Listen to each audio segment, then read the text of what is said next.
dari Kidemang.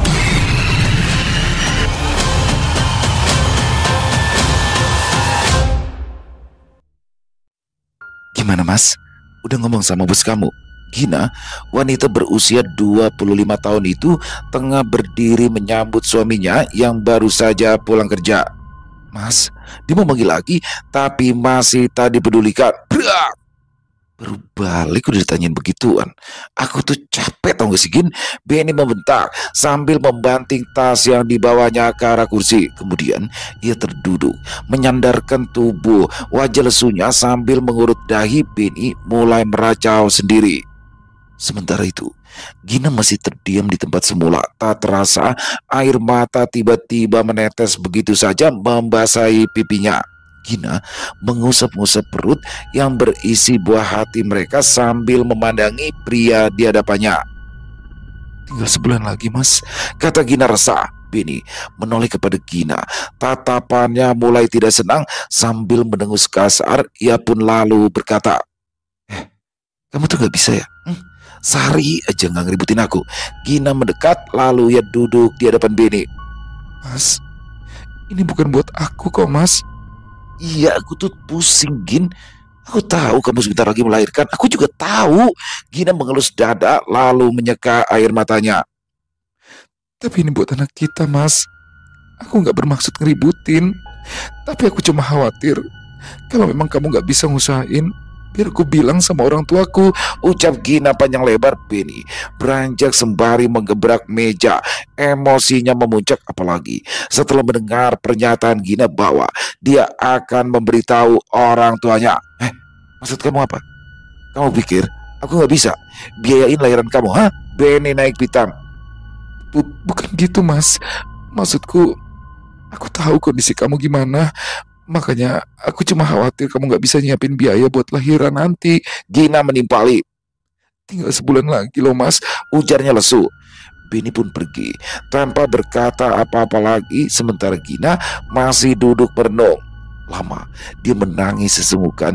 Dia tidak tahu harus berbuat apa lagi, mengetahui kondisi keluarga mereka sedang tidak baik-baik saja, terutama dari Benny yang terancam dikeluarkan dari tempat ia bekerja.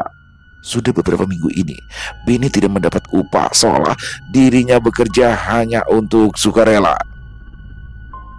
Di sisi lain, Benny merebahkan diri di kamarnya, merasakan pikiran yang penuh dengan segala hal tentang Gina, juga calon anaknya. Dia mulai kehilangan akal. Sebenarnya, beberapa minggu ini dia pergi pagi pulang malam hanya untuk mencari pekerjaan lain sebab dirinya sudah resmi dikeluarkan sebulan yang lalu tanpa pesangon.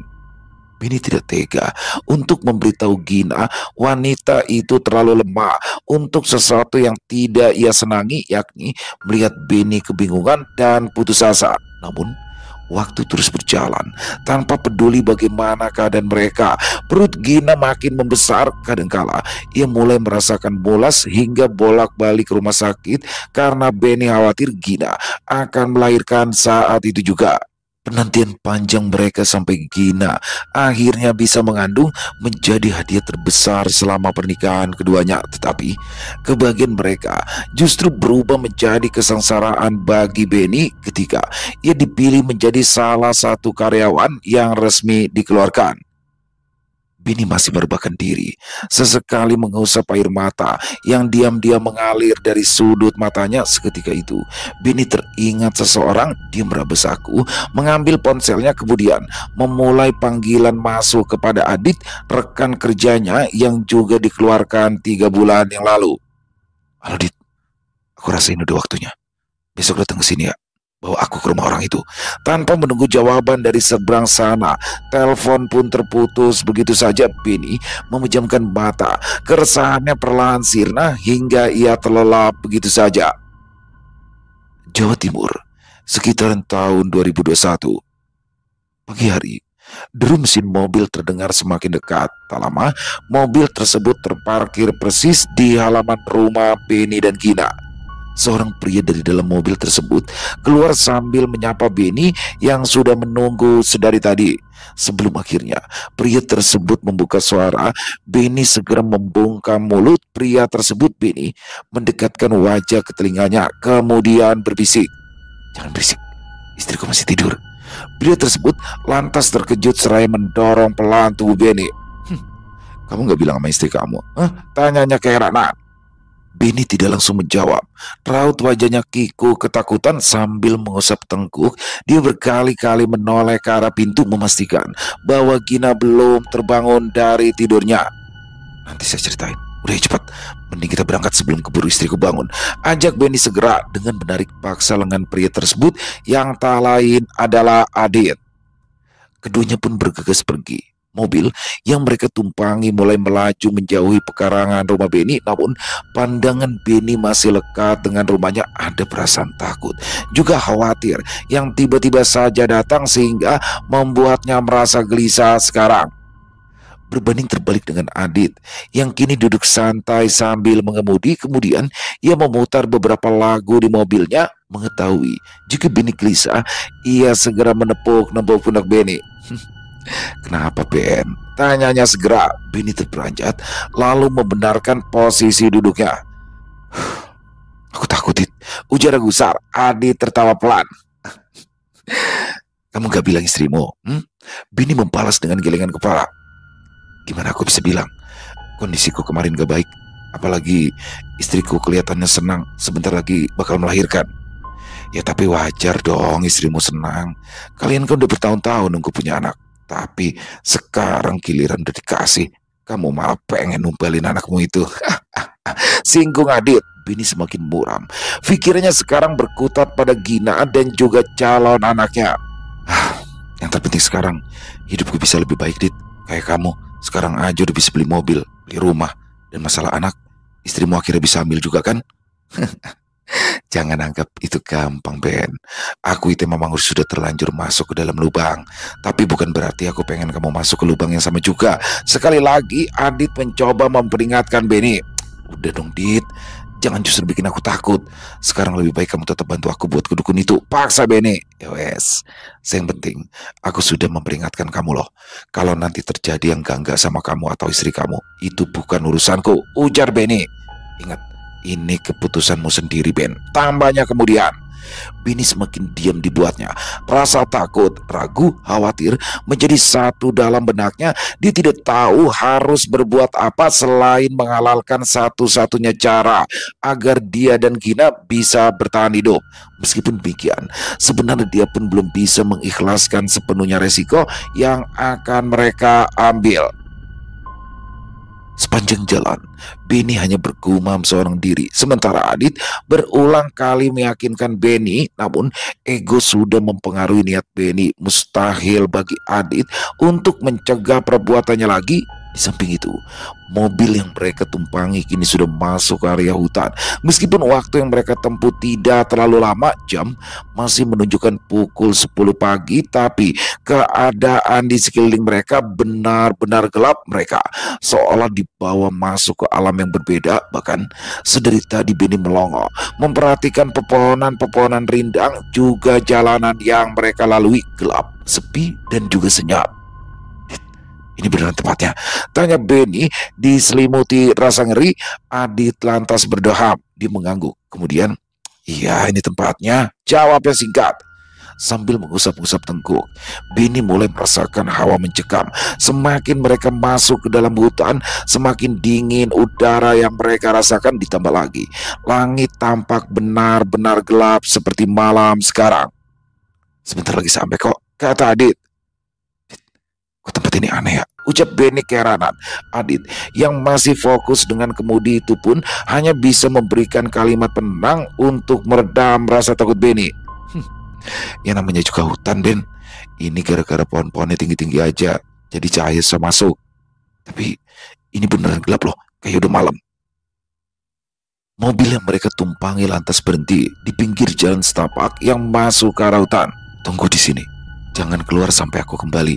Adit keluar tanpa mengatakan sepatah kata pun pada Benny. Dia berjalan lebih dulu, mengarah pada jalan setapak, kemudian pergi mengikuti kemana jalan itu berujung.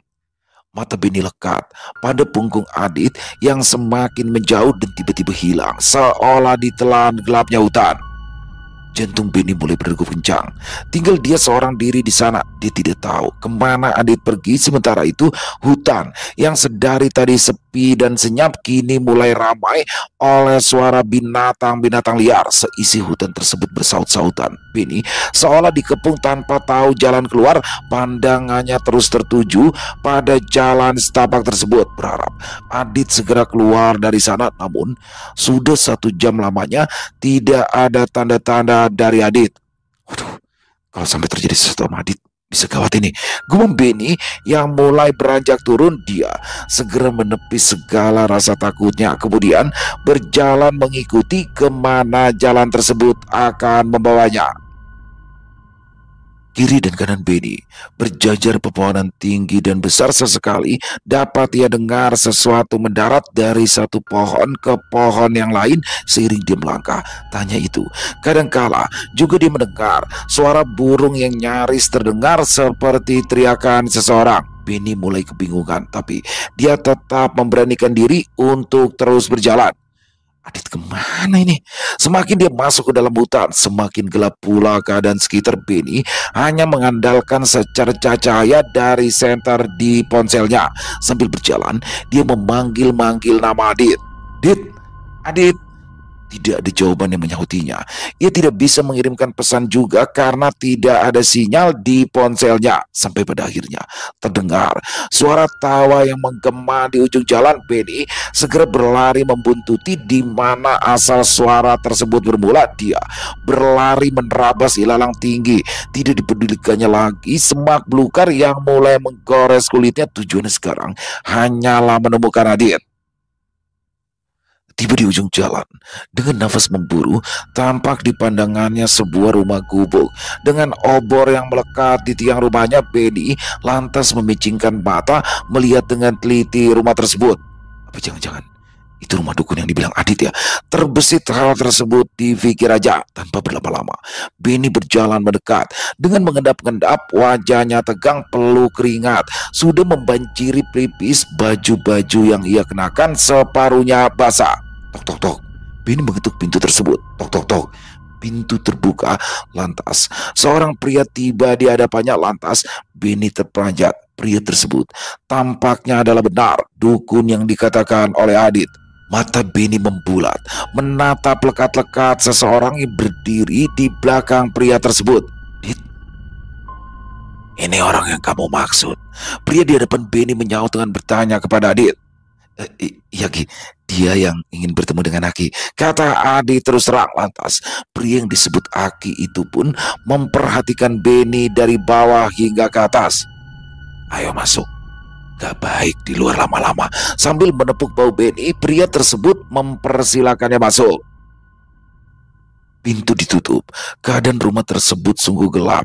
Hanya ada satu penerangan dari lampu Petromax yang diletakkan di atas meja. Tentu Benny terkejut sebab tak pernah sekalipun dirinya menginjakkan kaki ke rumah dukun. Sambil menelan ludah berkali-kali, Benny pun duduk di samping Adit. Maaf ya kalau aku lama. Ini aturan dari si Aki. Aku harus minta izin dulu sebelum bawa kamu ke sini. Makanya aku kaget pas kamu tiba-tiba ada di depan rumah Aki, ujar Adit panjang lebar. Benny melongo, tapi tatapannya lekat pada segala perkakas yang bisa ia sebut dengan sesajen yang ada di hadapannya. Taburan kembang berserakan di mana-mana, cawan-cawan berisi cairan hitam kental, arang, kemenyan, dan lain sebagainya lengkap berada di atas meja. Tak lama kemudian, pria yang disebut Aki itu duduk di hadapan mereka. Aku berubah pikiran, lebih baik batalin aja. Ayo kita keluar. Wajah Benny pucat dan basah oleh keringat. Tangannya gemetar. Suaranya terdengar ketakutan. Tiba-tiba saja niat awalnya tadi sirna. Benny yang hendak beranjak itu segera dicegah oleh pria yang disebut Aki. Tanggung, sudah sampai sini. Lebih baik kamu duduk dulu. Masalah jadi atau tidak, itu urusan nanti.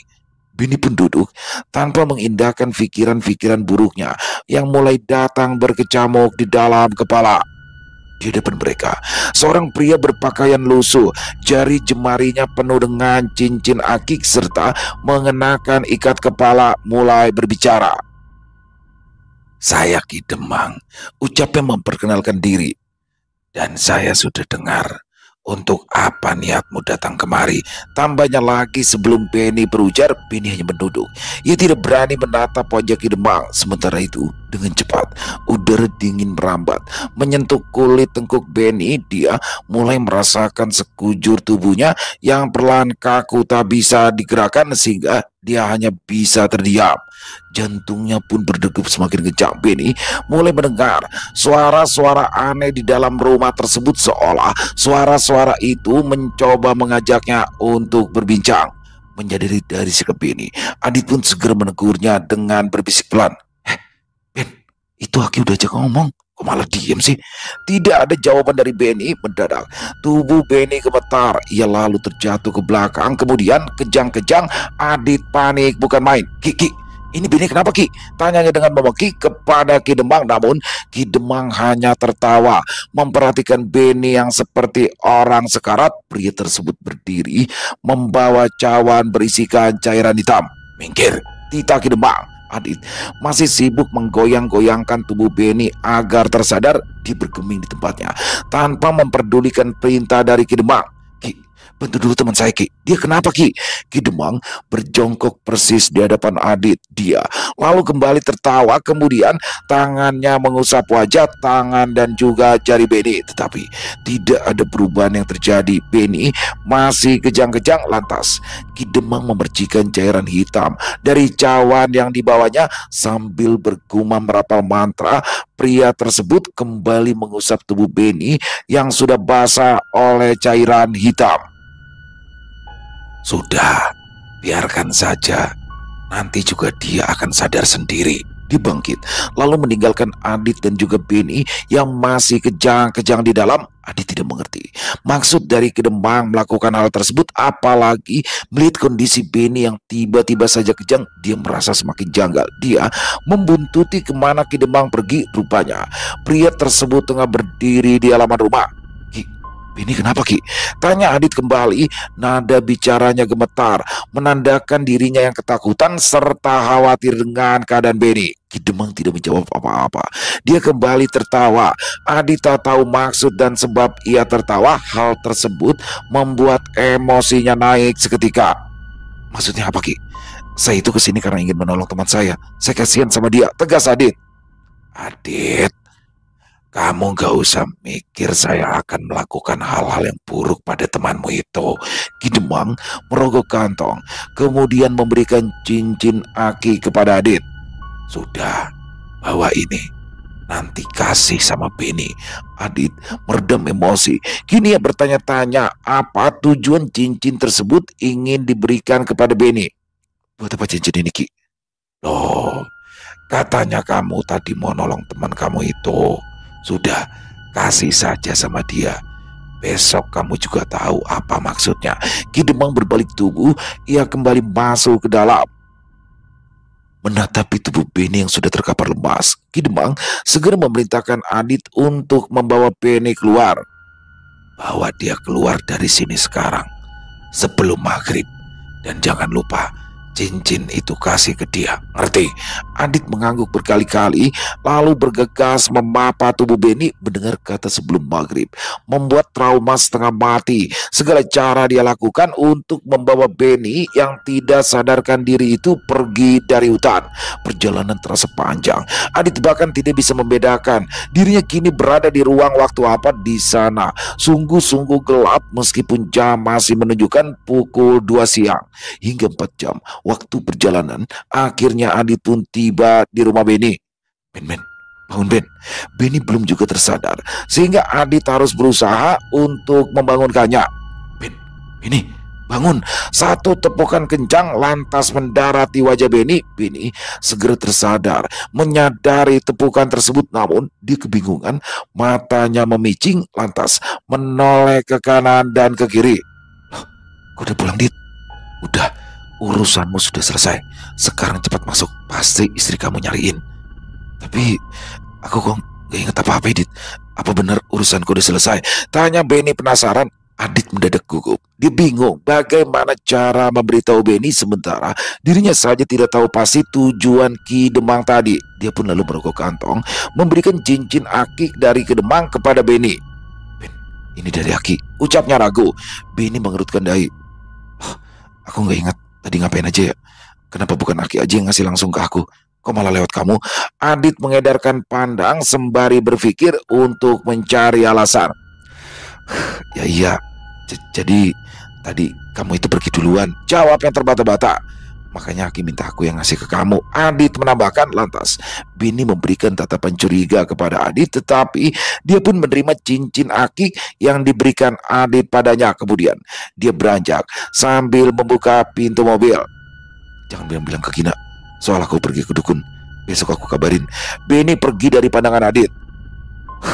"Perasaanku gak enak ini," gumam Adit seketika. Setibanya di rumah, Gina tidak bertanya apapun tentang kepergian Benny. Wanita itu seolah tidak peduli, sementara Benny mulai mencari-cari cara untuk mengajak Gina berbicara. Dia duduk sambil menyesap segelas air putih. Tatapan matanya tertuju pada Gina yang sedang menyapu sesekali. Wanita itu melenguh sambil menopang pinggangnya. "Gina, aku mau ngomong." Benny membuka suara. Gina hanya menoleh sebentar, lalu melanjutkan pekerjaannya. "Ini penting, soal keluarga kita, Gin," bujuk Benny. Segeralah terdengarlah nafas berat dari wanita tersebut. Dia meletakkan sapu lalu duduk di samping Benny, namun dia masih saja diam. Bukan karena tidak ingin tahu kepergian suaminya tadi, tapi karena lidahnya terlalu keluh untuk mengutarakan hal-hal yang membuatnya sakit hati. Gina hanya duduk memandangi wajah kebingungan Benny. Pria itu bahkan tidak tahu harus memulai dari mana. "Gina, aku sebenarnya susah banget buat ngomong ini, tapi menurutku ini penting," tegas Benny. Wanita di sampingnya itu berdeham. Raut wajahnya berubah cemas, seolah mendapat firasat buruk. Ia segera mengelus-ngelus perutnya. "Apa, Mas?" tanya Gina singkat. Benny menggeser duduk, membenarkan posisinya. Jadi gini, aku tahu kita memang sangat menginginkan kehadiran anak, dan aku senang hal itu terwujud. Tapi Gina mendongak, menahan tangis yang hendak keluar. "Tapi apa, Mas?" Pria itu terdiam sejenak. Dia meraup wajah, lalu menghela nafas panjang. "Tapi menurutku hidup kita sekarang lebih penting daripada anak kita, Gin." "Maksud kamu apa, Mas?" Nada bicara Gina sedikit meninggi. "Kamu tadi pergi kemana?" Gina segera beranjak, matanya nanar, wajahnya memerah penuh amarah. Benny duduk meremat tangan, mencoba menahan amarahnya sesekali. Ia berusaha mendudukkan Gina kembali, tapi wanita itu selalu enggan. Tapi Benny tidak punya cara lagi selain mengorbankan anak yang sedang dikandung oleh Gina. Aku tadi pergi ke dukun. Aku tahu kamu bakal marah, tapi coba dengar alasanku dulu." Benny mengaku dengan nada yang lebih rendah. Sementara Gining sedari tadi berdiri di hadapannya itu mulai terbungkam, matanya melotot mendengar pengakuan dari Benny barusan. Dia terduduk, tubuhnya berangsur lemas, air mata kembali mengalir membuat wajahnya semakin memerah. Gina hanya menggelengkan kepala sambil sesekali mengurut dahinya. Dia tidak berkomentar apa-apa setelah mengetahui kepergian Benny, yaitu ke dukun. Selama Gina terdiam, Benny pun menjelaskan. "Sebenarnya aku sudah di PHK sebulan yang lalu, Gin. Tapi aku belum berani bicara ke kamu. Dan selama ini aku pergi pagi pulang malam untuk mencari pekerjaan, tapi tidak ada satupun tempat yang menerima." Benny menghela nafas, tiba-tiba terasa berat untuknya bercerita. Beberapa saat akhirnya dia terdiam, hanya terdengar dirinya yang sedang sesenggukan. Begitu pula dengan Gina. "Kondisi kita sedang gak baik. Cari kerjaan susah. Dan aku gak bisa gini terus. Kamu juga sedang hamil. Belum lagi kalau anak kita lahir, aku gak yakin bisa membiayai," jelas Benny kemudian. "Jadi aku mohon pengertiannya. Kita akan kehilangan anak kita sekarang. untuk memperbaiki hidup kita dulu. Tambahnya lagi, wanita yang ada di hadapan Benny tidak langsung bicara. Dia mendongak, matanya sudah sembab sesekali. Ia mengelus-ngelus perutnya yang mulai bergerak-gerak. Gina beranjak. Biar aku pikirin dulu. Aku mau istirahat. Aku capek.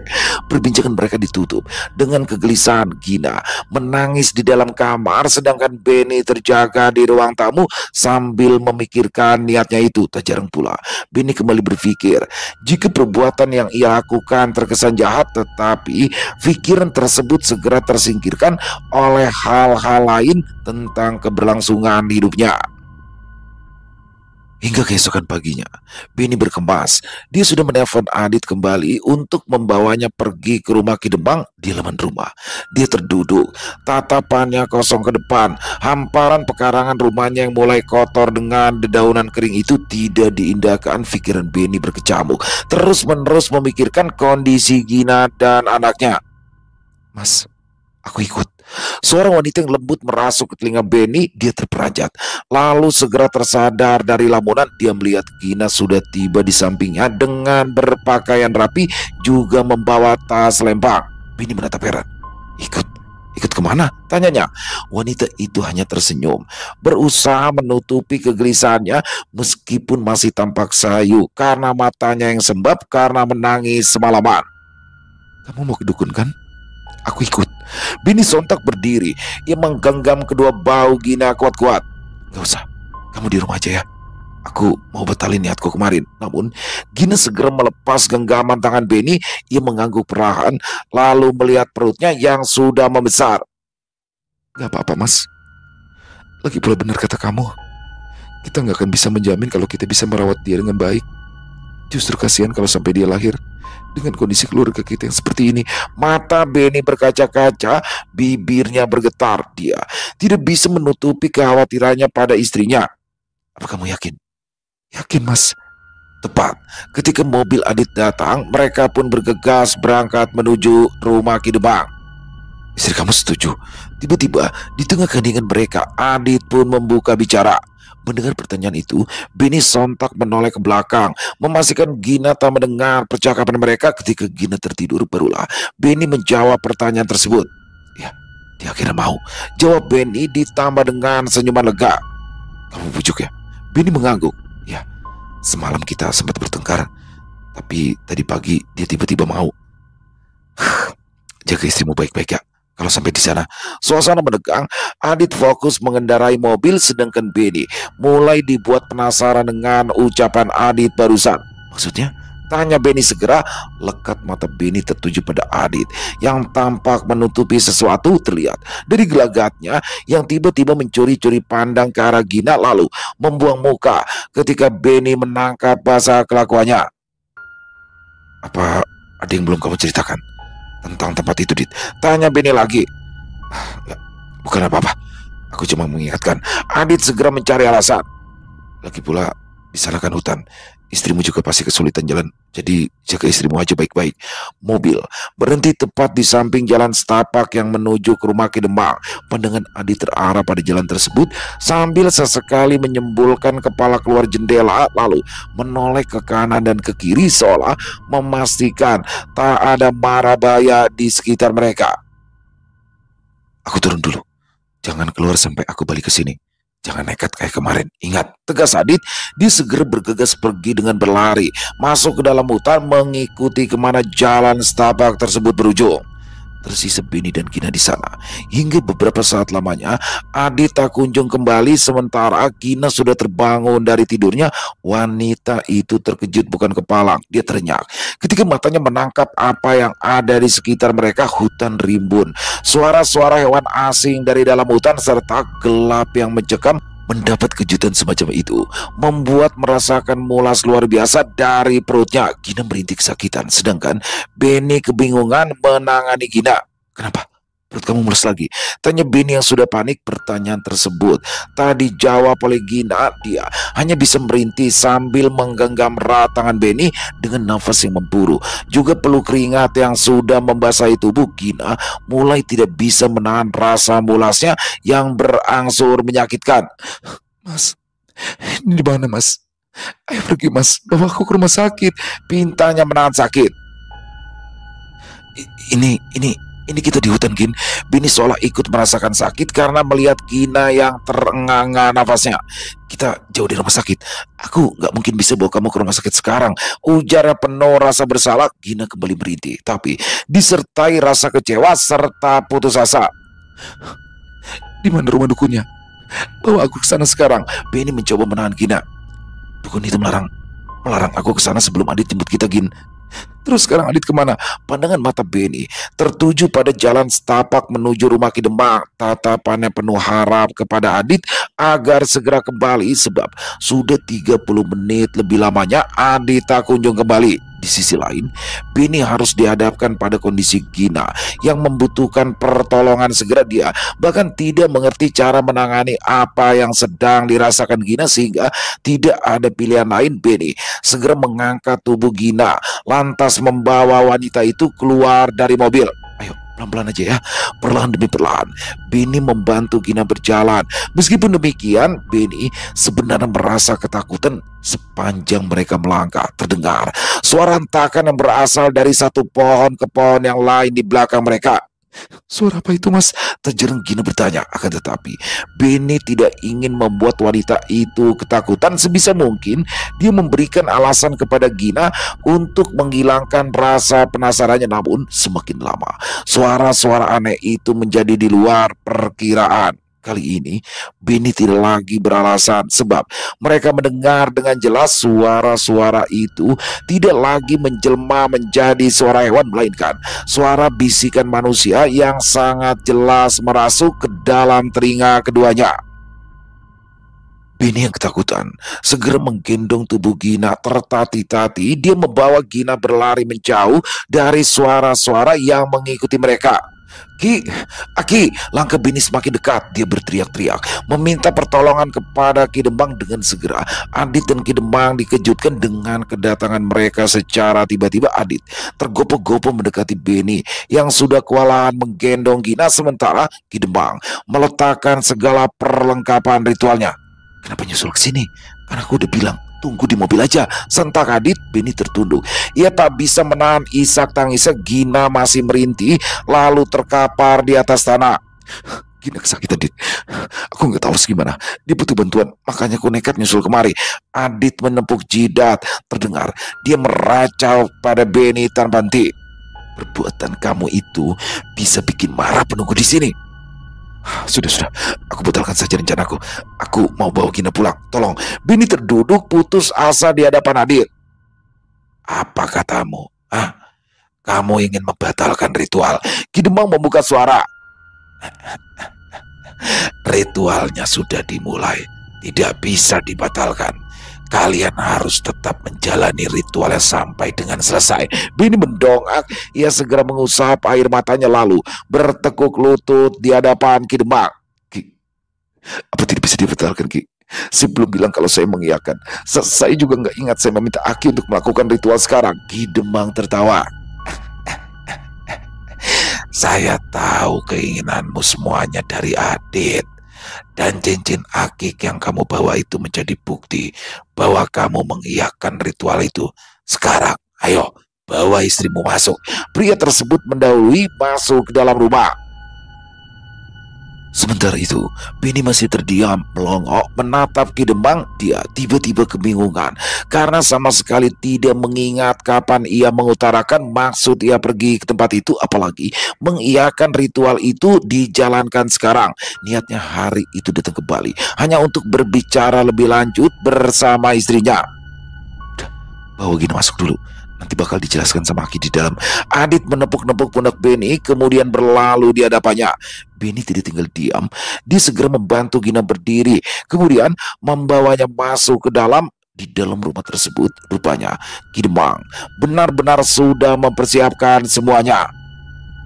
Tukar jiwa itu bukanlah ritual yang mudah. Ki Demang memulai.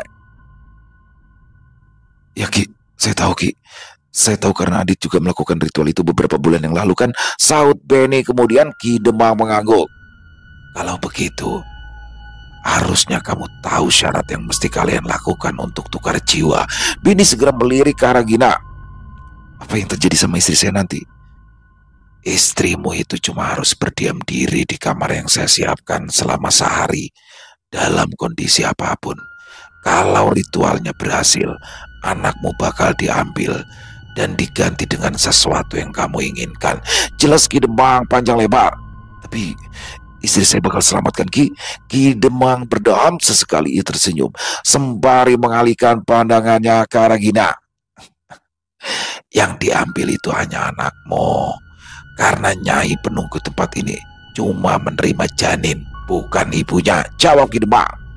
Tapi ingat, istrimu seorang diri, harus berdiam dari subuh hingga maghrib. Lalu setelahnya, kamu harus ikut berdiam diri menemani istrimu.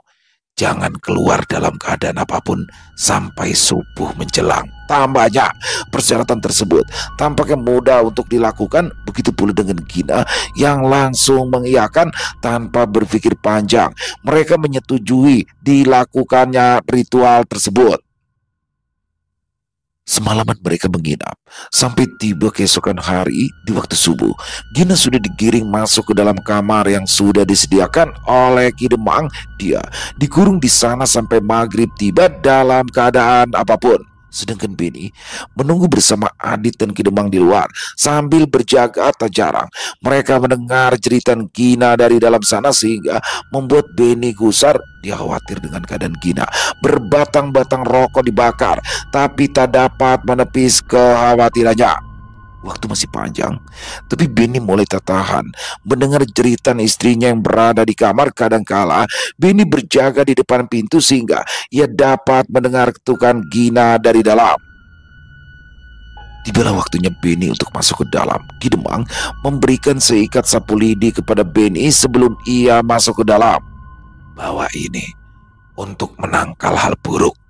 Apapun yang terjadi di dalam, jangan pernah sekali-kali kamu mendekat ke arah pintu, apalagi sampai membukanya.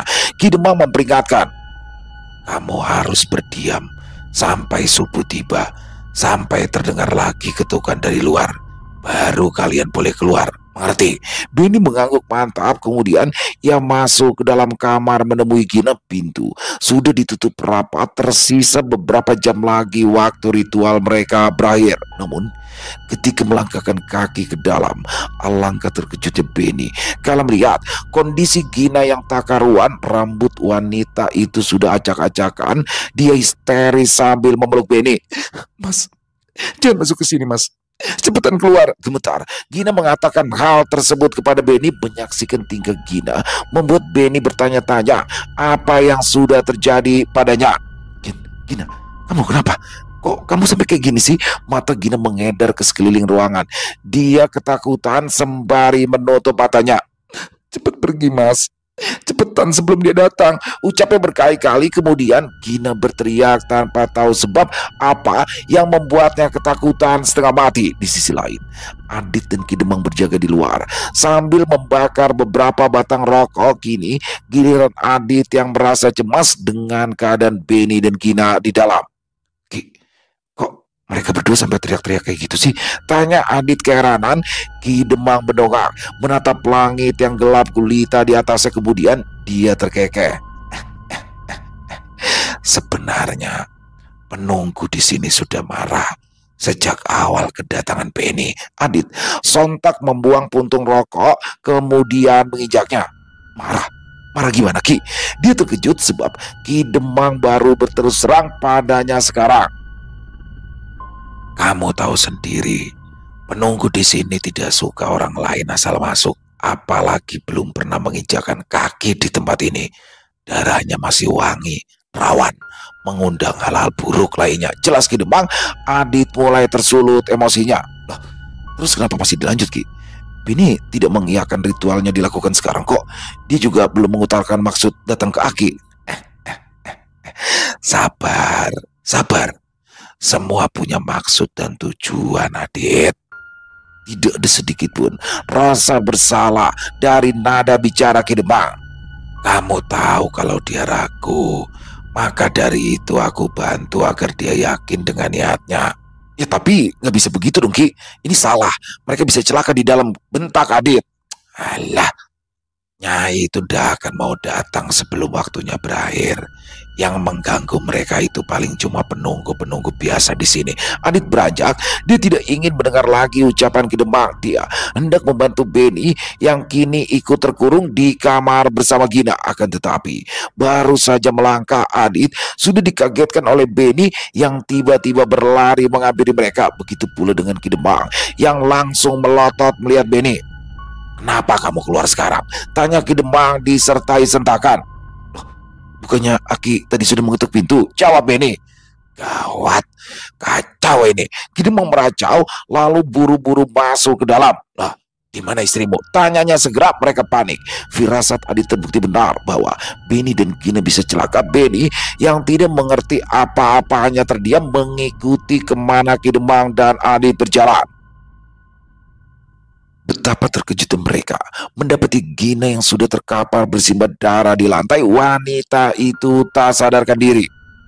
Kenapa kamu keluar lebih dulu, sedangkan istrimu tidak sadar? Tanya Ki Demang, amarahnya memuncak sebab ritual mereka telah gagal. Saya dengar ketukan dari luar, tapi istri saya sebelum itu memang sudah tidak sadar, makanya saya buru-buru keluar. Adit menepuk jidat, lalu terduduk dengan pandangan yang tertuju pada Gina. Tubuhnya mendadak lemas, apalagi setelah mengetahui perut Gina sudah rata. Sementara itu Ki Demang menghela nafas berat. Ritualnya gagal, tapi anakmu sudah diambil oleh Nyai, ucap Ki Demang dengan berat hati.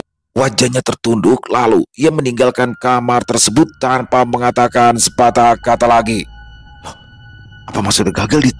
Beni mendekati Adit. Dia masih tak bisa mencerna keadaan yang terjadi. Melihat Adit yang sudah lemas bersandar di tepi meja membuatnya lebih bingung lagi. Adit hanya menghalau tangan Beni yang ingin menyentuhnya, kemudian menatap pria tersebut penuh rasa penyesalan. Ben, ritualmu gagal, Ben. Kamu gak bakal dapat apa-apa. Tapi anakmu sudah diambil. Beni melongo mendengarnya. Dia menoleh pada Gina yang belum sadar juga. Loh, kenapa gagal, Dit? Tanya Beni setengah tak percaya.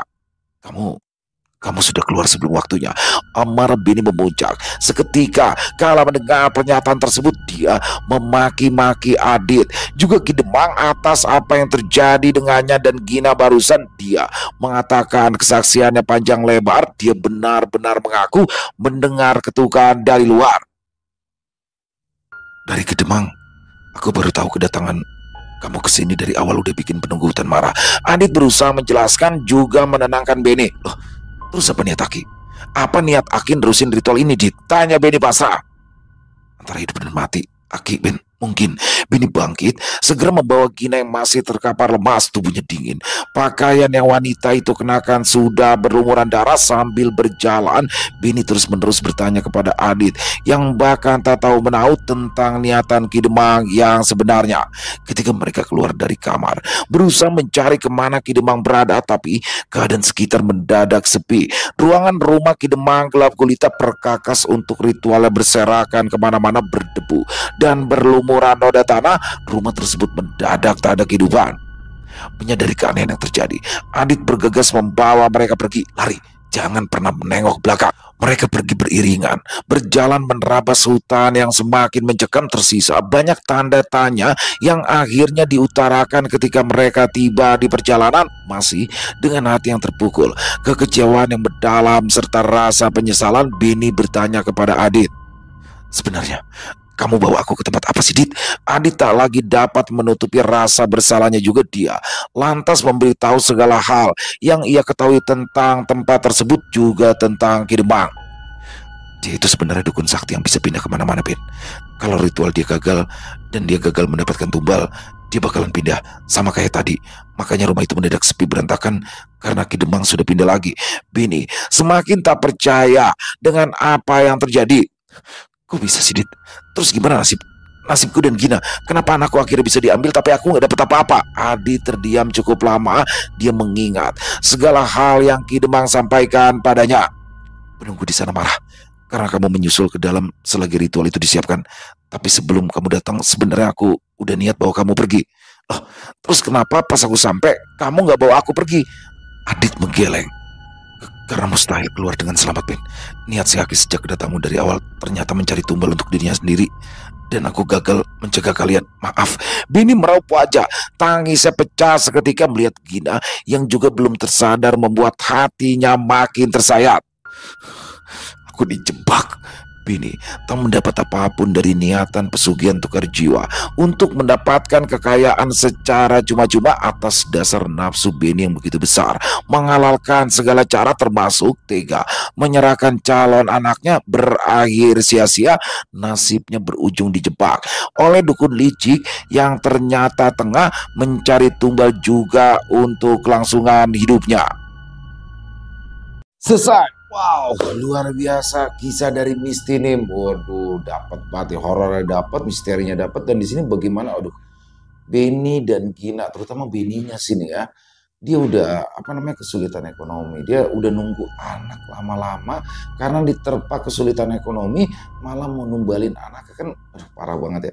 Sekali lagi, kita terutama laki-laki lah ya, kita cari duit banting tulang, kita berusaha sekuat tenaga, kan itu untuk keluarga, untuk istri, untuk anak. Tapi di sini dia malah ingin menumbalkan anaknya dengan alasan karena takut nanti nggak bisa membesarkan anaknya, tidak bisa membahagiakan anaknya. Aduh, dia udah lupa ya kalau Allah itu menitipkan anak beserta dengan semuanya, rezekinya udah ditanggung tuh. Jadi akan mengikuti dengan sendirinya. Jadi jangan pernah takut lah ya, jangan pernah takut karena Allah nggak sembarangan tuh nitipin di sini. Bagaimana Beni goyah hingga akhirnya dia mengikuti Adit, yang mana Adit katanya melakukan pesugihan tukar jiwa melalui Ki Demang, yang mana akhirnya Beni ternyata ditipu ya oleh sosok Ki Demang, yang mana Ki Demang sebenarnya ingin mencari tumbal lewat ritual itu, dan akhirnya Beni dan Gina itu kehilangan bayinya tanpa mendapatkan apa-apa. Dan di sini saya melihat gini ya, Gina yang tadinya dia nggak mau, nggak setuju, marah. Kalau menurut saya nih, prediksi saya ya dari kisah barusan, dari cincin akik yang dipakainya kayaknya di situ membawa sirap juga. Kok tiba-tiba aja Gina mau ikut, kok tiba-tiba aja Gina setuju? Harusnya seorang ibu, apalagi dia mengandung, pasti nggak akan rela. Karena dia juga kan masih ada orang tuanya yang siap membiayai. Jadi posisinya ada di gengsinya si Beni aja. Jadi kalau menurut saya di sini ada faktor dari batu akik yang dipakaikan di jarinya si Beni itu. Overall kisahnya keren banget di sini. Terima kasih Misty Nim dengan ciri gaya horor yang dark banget menurut saya. Dan ditunggu lagi kisah-kisah selanjutnya ya. Semoga kisah barusan bisa menghibur teman-teman semua, para pecinta penikmat horor misteri, lebih khususnya lagi kepada para subscriber dari channel Ilau Bercerita. Buat yang punya komentar lain, yang punya pendapat lain, bisa menuliskannya di dalam kolom komentar ataupun hanya sekedar saling menyapa. Insya Allah kami akan menjawab satu persatu.